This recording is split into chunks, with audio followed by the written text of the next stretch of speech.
ఆర్థికపరమైన అద్భుతం ఎందుకు ఆలస్యం అవుతుందో నీకు తెలుసా? ఈ రోజు నేను చెప్తాను అంటున్నాడు పరిశుద్ధాత్ముడు.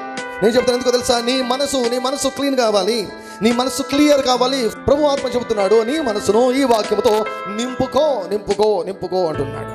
నీవు ఆర్థికంగా దీవించబడాలంటే సాధారణ జీవితం జీవిస్తే నీ వల్ల కాదు. You cannot lead a rich life if you are leading a normal and casual life. అందుకే ఇప్పుడు చదివే కదా, బలాత్కారులు. That means you need to apply some pressure, you need to apply some force. నీవు కొంత ఒత్తిడి ఉపయోగించాలి, నువ్వు బలాన్ని ఉపయోగించాలి. దేవుడు నీ కొరకు ఏం సిద్ధపరిచాడో దాన్ని తీసుకోవాలంటే బలాత్కారాన్ని ఉపయోగించాలి, బలాన్ని ఉపయోగించాలి. క్యాజువల్గా నేను చోటికి వస్తాయని నువ్వు అనుకోవద్దు. That means you have a role to play. You need to learn. నువ్వు నేర్చుకోవాలి, నువ్వు ఏం చేయాలో నువ్వు నేర్చుకోవాలి. నీ యొక్క పని ఏమిటో నువ్వు తెలుసుకోవాలి, నీ పాత్ర ఏమిటో నువ్వు తెలుసుకోవాలి. ఏమి చేస్తే నువ్వు దేవుని దగ్గర నుంచి డబ్బులు తెచ్చుకుంటావు, ఏమి చేస్తే నువ్వు అప్పుల నుంచి బయటకు వస్తావు, ఏమి చేస్తే నువ్వు లోన్ల నుంచి బయటకు వస్తావు, ఏమి చేస్తే నువ్వు పేదరికం నుంచి బయటకు వస్తావు, ఏమి చేస్తే కొత్తది వచ్చిన పాతది ఇంకా మిగిలి ఉంటుంది.